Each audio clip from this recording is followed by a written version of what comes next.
श्री शिवाय नमस्तुभ्यम। हर हर महादेव। आज 8 जनवरी सूरत में चल रही शिव पुराण कथा पूर्ण हो चुकी है। कथा का संपूर्ण सार और आज की कथा में गुरुजी का बताया बेलफल की भस्म वाला उपाय हम आपको इस वीडियो में बताएंगे, इसलिए आप वीडियो अंत तक देखें ताकि उस उपाय की जानकारी आपको मिल सके और वह उपाय आप अपने घर पर ही कर सकते हैं। कैसे करना है, किस चीज़ का उपयोग करते हुए करना है, संपूर्ण जानकारी आपको इस वीडियो में मिलेगी। आपको बता दें, diamond industrial park number 4, national highway number 8, पलसाड़ा, सूरत, गुजरात में गुरुजी पंडित प्रदीप मिश्रा जी द्वारा नए वर्ष की पहली शिव पुराण कथा शुरू हो गई है। यह 7 दिवसीय शिव पुराण कथा है जिसे आप 4 जनवरी से 10 जनवरी 2026 तक दोपहर के 2 बजे से शाम के 5 बजे तक आस्था यूट्यूब के माध्यम से लाइव देख पाएंगे। कथा पंडाल में पहुंचकर आप देख सकते हैं, वहां पे भी आपको देखने को मिल जाएगी। आज की कथा में गुरुजी ने बेलफल की भस्म वाला बिल्कुल नया उपाय बताया है। साथ ही आज गुरुजी पंडित प्रदीप मिश्रा जी के बताए वे 2 उपाय भी आप जानेंगे जिन्हें आप कल 9 जनवरी 2026 को माघ माह के इस शुक्रवार के दिन करके लाभ प्राप्त कर सकते हैं।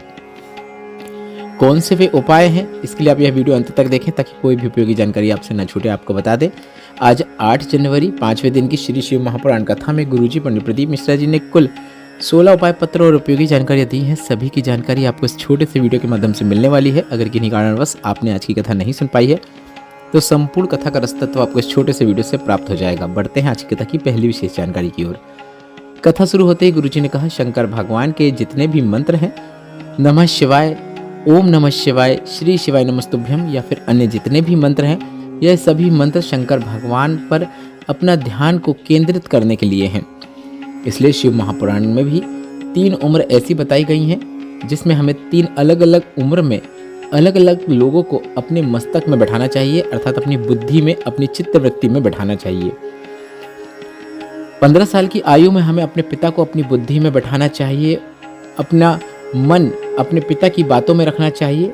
अगर हम इस उम्र में अपने पिता को अपनी बुद्धि में रखते हैं, ध्यान में रखेंगे, तो हम कभी भी भटकेंगे नहीं, यह निश्चितता है। इसके बाद गुरुजी ने कहा कि 35 वर्ष की आयु में आपको अपने बेटा और बेटी को अपनी बुद्धि में बैठाना चाहिए और ये सोचना चाहिए कि हमें इनके लिए ही सोचना है। अगर नशा करके मैं घर आऊँगा तो इन्हें लोग कहेंगे कि तेरा बाप नशा करता है, कैसा है तेरा बाप। इसके बाद 55 साल, 65 साल या फिर 75 साल, इस आयु में आपको अपने गुरु को अपनी बुद्धि में बैठाना चाहिए।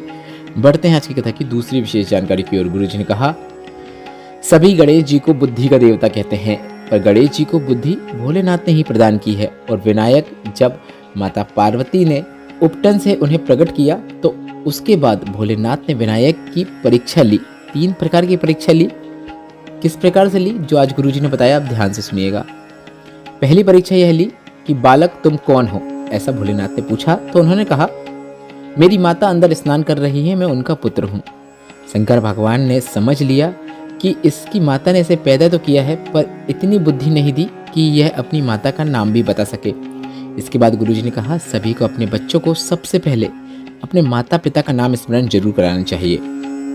इसके बाद दूसरी परीक्षा जो भोलेनाथ ने ली, भगवान शंकर ने कहा कि मुझे अंदर जाने दो, तो बालक ने उद्दंडता करनी शुरू कर दी।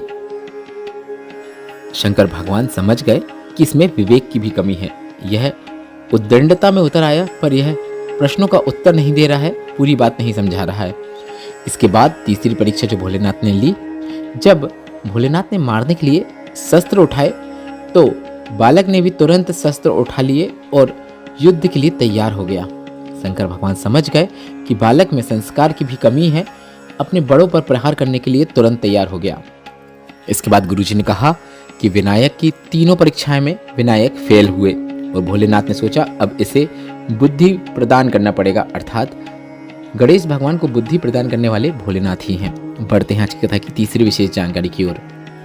गुरुजी ने कहा, मेरी जीजियों, मेरी बहनों से हमेशा यह कहना है कि आप ध्यान रखना कि अगर बाल्यावस्था से अगर आपका बच्चा, आपका पुत्र या पुत्री भोलेनाथ के मंदिर में जाकर जल अर्पित करता है तो भले ही उसकी बुद्धि में, उसके विवेक में कमी हो, पर भविष्य में उसकी बुद्धि इतनी प्रबल हो जाती है कि जीवन में उसे सब कुछ वह प्राप्त कर पाता है। अपनी बुद्धि का उपयोग वह प्रबलता से कर पाता है और जीवन में अच्छे से अच्छे पद पर आसीन हो पाता है। पढ़ते हैं आज की कथा की चौथी विशेष जानकारी की ओर। गुरुजी ने कहा, कभी कभी परिवार को बचाने के लिए झूठ बोला जाता है जिसमें कुछ भी गलत नहीं है। बहू बोलती है कि मैंने सुना है कि आपका बेटा ऐसा है, आपका बेटा वैसा है, आपके बेटे के बारे में मुझे ये पता चला है। माँ को पता होता है कि मेरा बेटा ऐसा है सच में, पर फिर भी माँ परिवार को बचाने के लिए झूठ बोल देती है जिसमें कुछ भी गलत नहीं है। अपनी जुबान को आपको कंट्रोल में रखना चाहिए। जुबान कंट्रोल में रखोगे तो जीवन में ना कभी झगड़े होंगे, ना लड़ाई होगी, ना तलवार चलेगी, ना रिश्ते बिगड़ेंगे। इसलिए जुबान में मधुरता और वात्सल्यता और प्रेम होना अत्यंत आवश्यक है। बढ़ते हैं आज की कथा की 5वीं विशेष जानकारी की ओर। अनीता जी पत्र लेकर आई जिसमें उन्होंने लिखा, पशुपतिनाथ व्रत बताए वैसा ही मैंने किया। मेरे बेटे की गवर्नमेंट जॉब लग गई है, उसी का आभार व्यक्त करने हम कथा पंडाल में आए हैं। बढ़ते हैं आज की कथा की 6वीं विशेष जानकारी की ओर। योगिता जी पत्र लेकर आई जिसमें उन्होंने लिखा, कई वर्षों तक संतान सुख नहीं था और डॉक्टर ने पूरा ट्रीटमेंट किया। मैंने सब जगह से गोदी भी भरवाई पर लाभ नहीं हुआ। फिर सीहोर का कंकर शंकर बुलवाया, उसका पूजन अर्चन करना शुरू किया। शिव पर चढ़े हुए जल का आचमन करना शुरू किया। बाबा की कृपा से जुड़वा संतान हुई है, उसी का आभार व्यक्त करने हम कथा पंडाल में आए हैं। बढ़ते हैं आज की कथा की 7वीं विशेष जानकारी की ओर। गुरुजी ने कहा, अगर आपको ऐसा लग रहा है कि मेरे ऊपर किसी ने कुछ कर दिया है या फिर मेरी किसी ने दुकान बांध दी है तो आपको ध्यान रखना है। शिव महापुराण की कथा कहती है वो कालाधिपति है, वह महाकाल है। अगर आप शिवलिंग पर जल अर्पित करते हैं, प्राप्त किए हुए जल का छींटन अपने ऊपर करते हैं या फिर अपने घर पे करते हैं या फिर अपनी दुकान पर करते हैं तो कभी कोई बंधन नहीं हो सकता, आपका कभी कोई कुछ गलत नहीं कर सकता, यह निश्चितता है। सब आपके मन का भ्रम है।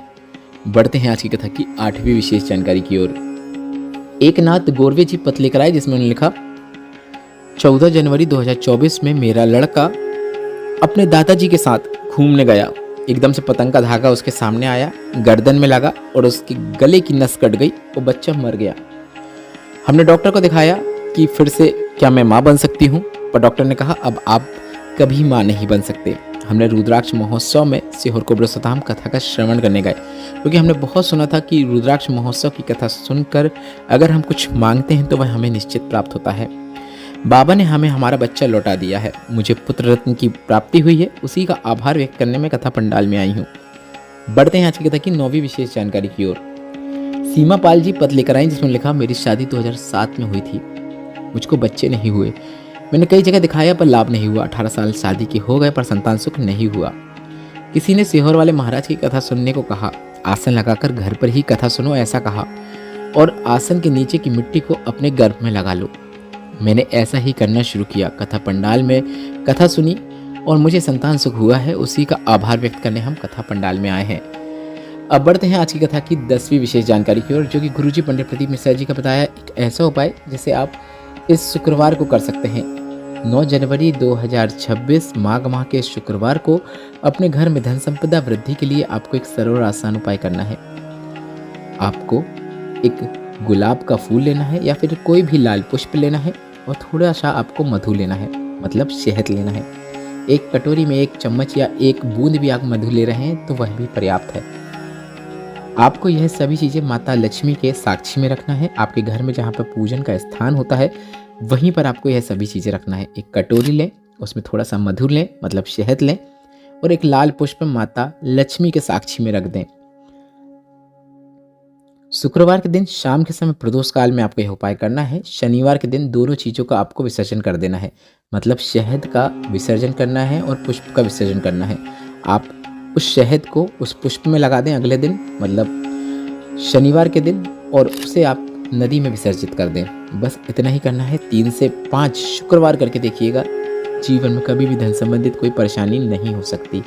जिस क्षेत्र में आगे बढ़ने का आप प्रयास करेंगे उस क्षेत्र में आपको सफलता मिलेगी और आगे ही बढ़ते चले जाएंगे। यह उपाय आप 3 शुक्रवार या 5 शुक्रवार करके देखिएगा, लाभ जरूर देखने को मिलेगा। बढ़ते हैं 11वीं विशेष जानकारी की ओर, जो कि शुक्रवार का संजीवनी उपाय है। संजीवनी से तात्पर्य है भगवान का नाम जाप लेना है, प्रदोष काल के समय विशेष रूप से लेना है। शुक्रवार का संजीवनी उपाय से तात्पर्य यह है कि आपको शाम के समय बेलपत्र के वृक्ष के नीचे जाना है और वहां पर बैठकर 11, 21 या फिर 108 बार महामृत्युंजय मंत्र का स्मरण करना है। इसके बाद आपको भगवान से प्रार्थना करना है कि हे भोलेनाथ, आपने जैसे शुक्र देवता को संजीवनी मंत्र दिया था, मुझे भी आपने यह शरीर दिया है, जो कि आपकी भक्ति करने के लिए है, आपकी सेवा और आपका नाम जाप करने के लिए है। मेरे शरीर में बहुत कष्ट है, बीमारियां हैं, जिन्हें दूर कीजिए ना और मुझे रोग मुक्ति प्रदान कीजिए। इस प्रकार से प्रार्थना करना है, डॉक्टर की दवाई लेना है, उसके साथ ही साथ आपको यह संजीवनी मंत्र उपाय भी करना है। लाभ जरूर देखने को मिलेगा। अगर आपको महामृत्युंजय मंत्र याद नहीं है तो आप उसे देखकर भी 108 बार स्मरण कर सकते हैं। अगर आप महामृत्युंजय मंत्र का स्मरण ना कर पाएँ तो आप श्री शिवाय नमस्तुभ्यम मंत्र या फिर नमः शिवाय या फिर ओम नमः शिवाय, इनमें से किसी भी एक मंत्र का जाप 108 बार करें या फिर किसी भगवान का नाम 108 बार जाप करें। आपको लाभ जरूर देखने को मिलेगा। यह उपाय भी आप 3 शुक्रवार या 5 शुक्रवार करके देखिएगा, आपको अपने स्वास्थ्य में लाभ देखने को मिलेगा, यह निश्चितता है। बढ़ते हैं अब आज की कथा का मतलब 8 जनवरी की श्री शिव महापुराण कथा जो कि सूरत गुजरात में चल रही है, उसमें गुरुजी का बताया बिल्कुल नए उपाय की ओर।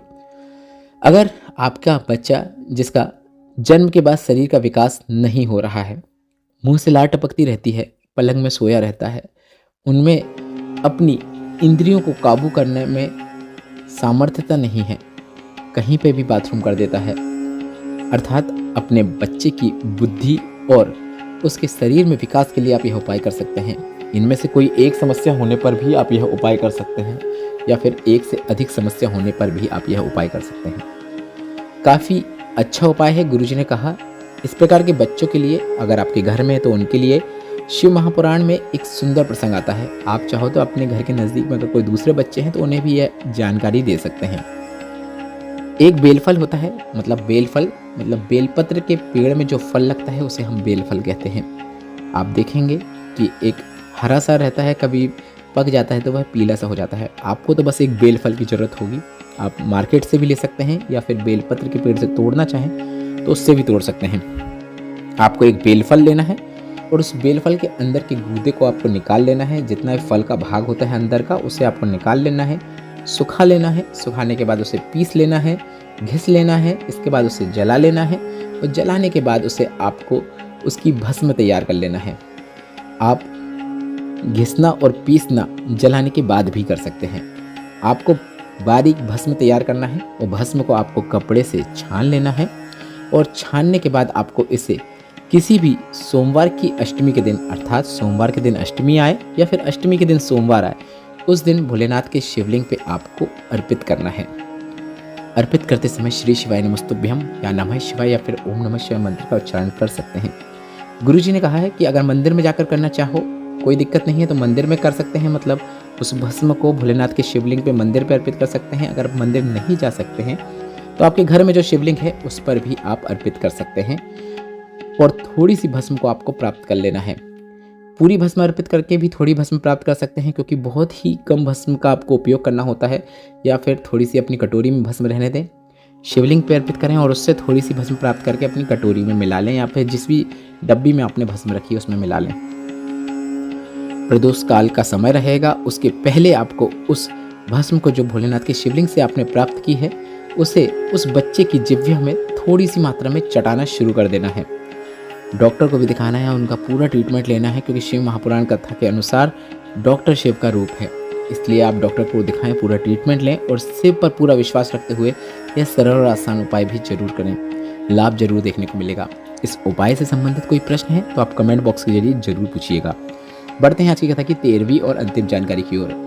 गुरुजी पंडित प्रदीप मिश्रा जी की यह शिव पुराण कथा 10 जनवरी को पूर्ण हो जाएगी। इसके बाद 16 जनवरी से 22 जनवरी 2026 तक गुरुजी पंडित प्रदीप मिश्रा गुजरात में ही बड़ौदा में शिव पुराण कथा करते हुए नजर आएंगे। इसके बाद 27 जनवरी से 31 जनवरी 2026 तक सतुआ बाबा सेवा शिविर में माघ मेले के पावन अवसर पर शिव महापुराण कथा का आयोजन होगा। इसके बाद नांदेड़ में 5 फरवरी से 9 फरवरी 2026 तक शिव पुराण कथा का आयोजन होगा। इसके बाद डबरा मध्य प्रदेश में 11, 12 और 13 फरवरी को 3 दिवसीय शिव पुराण कथा का आयोजन होगा।